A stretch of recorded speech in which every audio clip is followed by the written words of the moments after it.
Hello friends, good morning to all. कैसे हो आप सब? तो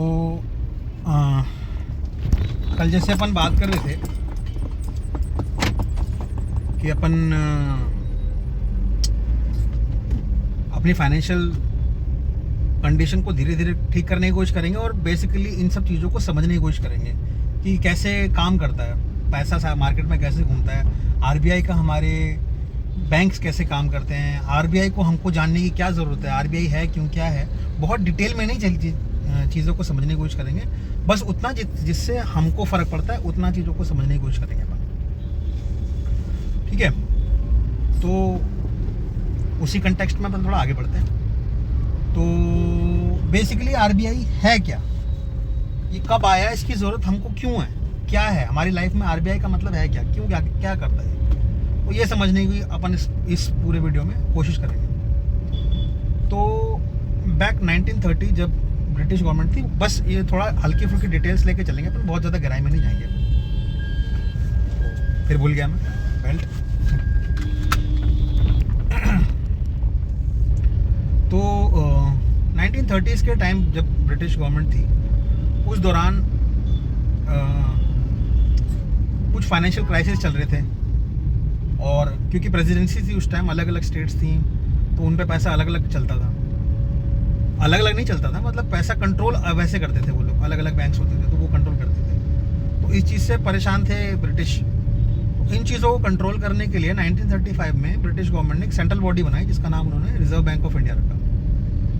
ये बेसिकली कंट्रोल करते थे, मोटा मोटी ये चीज़ है 1935 में बनी थी, और रीज़न बनाने के पीछे ये था। अब काम क्या है आरबीआई का, काम क्या है? तो आरबीआई जो है वो करेंसी कंट्रोल करता है। करेंसी कंट्रोल करता है का मतलब क्या है? करेंसी छापता है, पैसे छापता है, नोट छापता है, सिक्के नहीं, नोट छापता है। उसी के ऊपर वो गवर्नर के सिग्नेचर भी होते हैं, मैं धारक को इतने पैसे देने का वायदा करता हूँ या वचन देता हूँ, ऐसा कुछ रहता है उसमें। तो नोट छापता है पहला। सेकंड, मॉनेटरी पॉलिसीज़ बनाता है।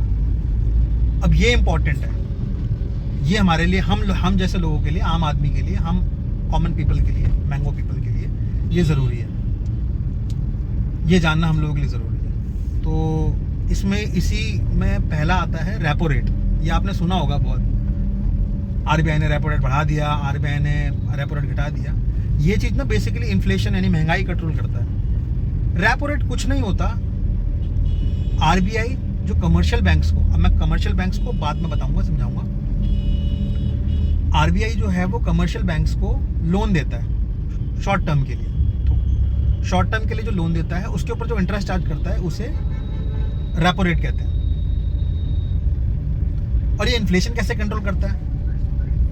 अगर आरबीआई कमर्शियल बैंक को किसी फिक्स्ड अमाउंट पे लोन दे रहा है, किसी फिक्स्ड रेट ऑफ इंटरेस्ट पे लोन दे रहा है, तो ऑब्वियसली जो कमर्शियल बैंक्स है वो हम लोगों को यानी कंज्यूमर्स को जो रेट ऑफ इंटरेस्ट रहेगा उससे ज़्यादा ही रहेगा।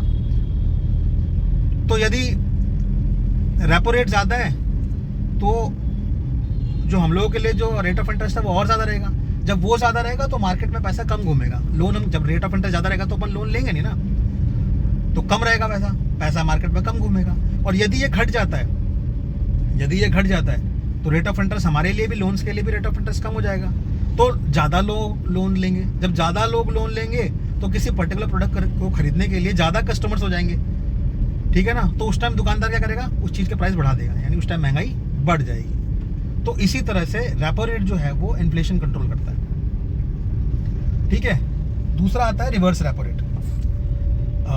रिवर्स रेपो रेट से पहले होता है बैंक रेट। जैसे मैंने बताया कि शॉर्ट टर्म के लिए लोन देता है कमर्शियल बैंक को लोन, उसी तरह लॉन्ग टर्म के लिए जो पैसा देता है जो कमर्शियल बैंक्स को आरबीआई लॉन्ग टर्म के लिए, उसे बैंक रेट कहते हैं, ठीक है। देन आता है reverse repo rate. Reverse repo rate कुछ नहीं होता, जो एक्स्ट्रा मनी होता है ना, जो एक्स्ट्रा मनी होता है इसके पास, बैंकों के पास, कमर्शियल बैंक के पास जो एक्स्ट्रा पैसा होता है वो पार्क कर देते हैं वो आरबीआई के अंदर, आरबीआई को दे देते हैं। उस पर जो इंटरेस्ट चार्ज करते हैं उसको रिवर्स रेपो रेट कहते हैं। ठीक है। देन आता है आपका cash reserve ratio. Cash reserve ratio क्या होता है कि ये एक फिक्स्ड परसेंटेज होता है जो बैंकों को आरबीआई के पास रखवाना पड़ता है, ठीक है। देन आता है, ये भी हमारे लिए इंपॉर्टेंट नहीं, बता दिया मैंने आपको। फिर आता है स्टैट्यूटरी लिक्विड रेशियो। ये भी क्या है कि एक फिक्स परसेंटेज होती है जिसके गवर्नमेंट बॉन्ड्स के फॉर्म में, गोल्ड्स के फॉर्म में और सिक्योरिटीज़ के फॉर्म में बैंकों को आरबीआई के पास रखवाना पड़ता है, ठीक है। तो ये चीज़ें हैं, ये मॉनेटरी पॉलिसीज़ हैं जो आपका ये करता है, क्या कहते हैं, आरबीआई बनाता है बैंक्स के लिए। तो उसमें फर्स्ट हो गया repo rate, reverse repo rate, अपना cash reserve ratio, SLR, statutory liquid ratio, और देन बैंक रेट्स। हमारे लिए इंपॉर्टेंट रेपो रेट ही है, ठीक है। तो सेकंड मॉनेटरी पॉलिसी बताई थी मैंने आपको, उसमें ये चीज़ें डिस्कस कर लिया अपन ने। देन आता है अपना जो कमर्शियल बैंक्स हैं उनके लिए, हर बैंक के लिए जो रेगुलेटरी होता है, एक तरह से रेगुलेटरी का मतलब पॉलिसीज, रूल बनाता है उनके लिए, बैंकों के लिए रूल बनाता है आरबीआई, ठीक है। और चौथा है, फोर्थ आता है इसी सीक्वेंस में कि फॉरेन एक्सचेंज, फॉरेक्स जो है हमारा, जो विदेशी मुद्रा को कंट्रोल करता है, स्टेबलाइज करता है कि हमारा डॉलर के अगेंस्ट जो पैसे की जो कीमत है वो कितनी होगी, वो कंट्रोल करता है, ठीक है ना। ये भी आरबीआई करता है। देन जो इम्पॉर्टेंट पार्ट है वो है कस्टमर प्रोटेक्शन। हम जो कंज्यूमर्स हैं, बैंक हमारे साथ या हमारे साथ क्या कर रहा है, हमें कोई कंप्लेंट करनी है तो हम अम्बड्समैन में जा सकते हैं। आपके साथ कोई फ्रॉड हो गया, ये मेरे एक फ्रेंड के साथ हुआ था, उसका पैसा निकल गया था बैंक से, 30-40 हज़ार रुपये उसके बैंक से निकल गया था। तो उसने आरबीआई के अम्बड्समैन में कंप्लेंट करी थी, तो विदिन 3-4 मंथ्स उसको पैसा रिटर्न हो गया था, आ गया था उसके पैसे खाते में वापस आ गया था। तो कंज्यूमर प्रोटेक्शन भी करता है। तो बेसिकली आरबीआई के ये काम है। क्या काम है?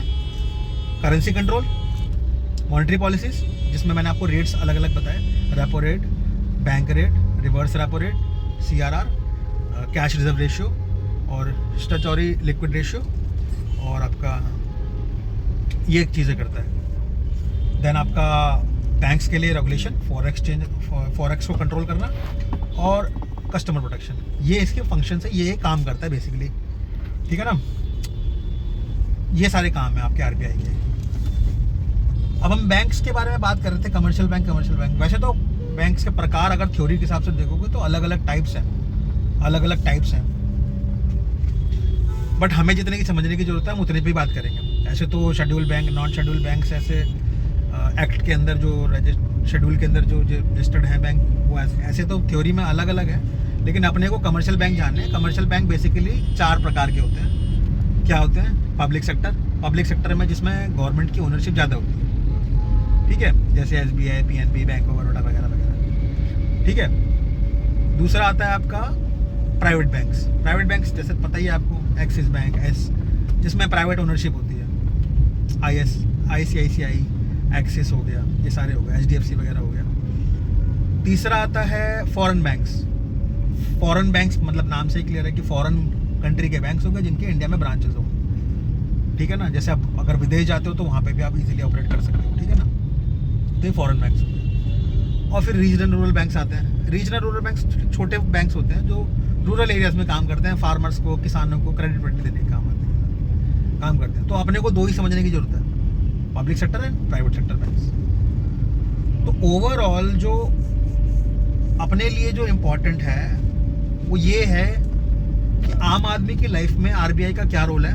तो आम आदमी की ईएमआई जो है, जो वो लोन लेता है किसी भी तरह का, चाहे होम लोन ले, चाहे पर्सनल लोन ले, चाहे कार लोन ले, चाहे किसी भी तरह का लोन लेता है, उसकी जो ईएमआई है ना, वो सीधी डिपेंड करती है आरबीआई के ऊपर। तो हमें आरबीआई को समझने की जरूरत यूं है, ठीक है।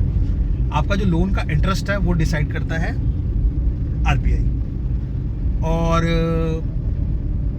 जो आपके सेविंग बैंक्स के अंदर जो पैसा आता है ना, जो साल में जो पैसा आता है, मतलब जो क्वार्टरली पैसा क्रेडिट होता है, बैंक सेविंग अकाउंट में पैसा रखने का जो वो मिलता है, आपको इंटरेस्ट मिलता है, तो वो भी डिपेंड करता है आरबीआई के ऊपर। वो भी आरबीआई ही डिसाइड करता है, ठीक है। आपकी डिजिटल पेमेंट्स हो गई, डिजिटल पेमेंट कैसे, यूपीआई हो गई, ठीक है। और आपका आरटीजीएस हो गया जो हम बैंक में करते हैं, आरटीजीएस और एनईएफटी वगैरह, वो सारी चीज़ें डिपेंड किसके ऊपर करता है, आरबीआई के ऊपर डिपेंड करता है। आरबीआई डिसाइड करता है सारी चीज़ें, ठीक है। तो बेसिकली जो हमारा जो आरबीआई है ना, वो रेफरी है, रेफरी नहीं होता रेफरी है वो, जैसे क्रिकेट में रेफरी होता है, वो रेफरी है। ये गेम को कंट्रोल करता है, गेम को चलाता है, ठीक है ना।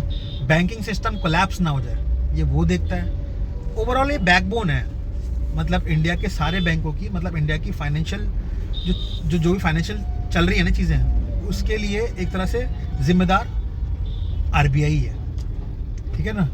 तो इन सब में सारी चीज़ों में से निचोड़ ये है कि हमको जो मोटा मोटी, मतलब जैसे हमें लेमेंस लैंग्वेज में कहूँगा, देखो हमें कोई पेपर तो पास करना नहीं है, हमें इतना समझना है कि भाई आरबीआई से हमारा क्या लेना देना है। भाई मैंने तो एसबीआई में खाता खुलवा रखा है, मैंने तो एसबीआई से लोन ले रखा है, तो अगर आरबीआई ने रेट बढ़ा दिया तो मेरे से आरबीआई का क्या लेना देना है, मैंने थोड़ी आरबीआई से लोन लिया।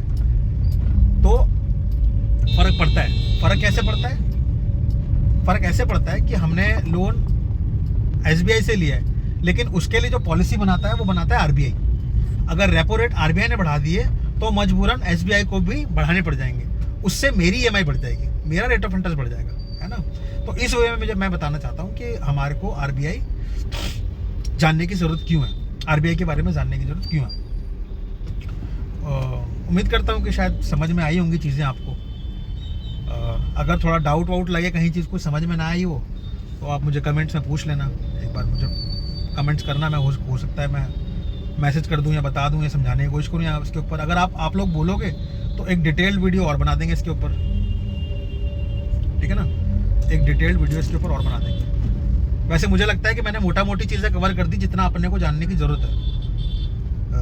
बीइंग अ कंज्यूमर जितना अपने को जानने की जरूरत है। हमें कोई पेपर थोड़ी देना है यार, किसी को ऐसा थोड़ी ज्ञान की पाठशाला चलानी है कि अरे मुझे सब पता है, अरे मुझे आरबीआई तो सब मैं जानता हूँ। ऐसा कुछ करने की जरूरत ही नहीं है अपने को तो अपने लिए जानना है कि हमारी लाइफ में आरबीआई का क्या रोल है। चलता रहता, सुना होगा न्यूज़ में आया, आरबीआई ने रेपो रेट रिवाइज कर दिया, आरबीआई ने रिवर्स रेपो रेट बढ़ा दिया, आरबीआई ने नई गाइडलाइन लॉन्च करी है या नई गाइडलाइन कुछ लाया है बैंक्स के लिए। तो इस वे में हमें समझने की ज़रूरत है, बस दैट्स इट, इससे ज़्यादा नहीं। उम्मीद करता हूँ जो मैंने इन्फॉर्मेशन दी है वो समझ में आई होगी आपको, और अगर समझ में आई हो तो भाई लाइक शेयर कमेंट सब्सक्राइब करना चैनल को, और कमेंट करना। धीरे धीरे अपने आप को भी इम्प्रोवाइज़ करने की कोशिश करूँगा, और कल से अपन मेन अपने ऑब्जेक्टिव पे आ जाएंगे। कमर्शियल बैंक्स, अलग अलग बैंक्स और उनके अलग अलग प्रोडक्ट्स के ऊपर अपन डिस्कस करेंगे, डेली एक टॉपिक करेंगे, ठीक है। बीच बीच में मैं एक आधा वीडियो डाल दूंगा। आज मैं सोच रहा था कि जैसे कल की जो न्यूज़ मार्केट जो न्यूज़ है, अपन थोड़ा हल्का फुल्का उसके बारे में डिस्कस करें। हाँ, एक और इम्पॉर्टेंट चीज़ थी, मैं चाह रहा था उसके ऊपर भी मैं शाम को बात करूँगा। बीच में अगर मुझे मौका मिला तो मैं वीडियो बनाऊँगा E20 फ्यूल के ऊपर, E20 ब्लेंड फ्यूल के ऊपर, ब्लेंडेड फ्यूल के ऊपर, ठीक है ना। चलो, थैंक यू सो मच मेरे को सुनने के लिए, और अच्छा लगे तो यार लाइक शेयर कमेंट करना, सब्सक्राइब करना चैनल को। Thank you. जय हिंद, जय भारत।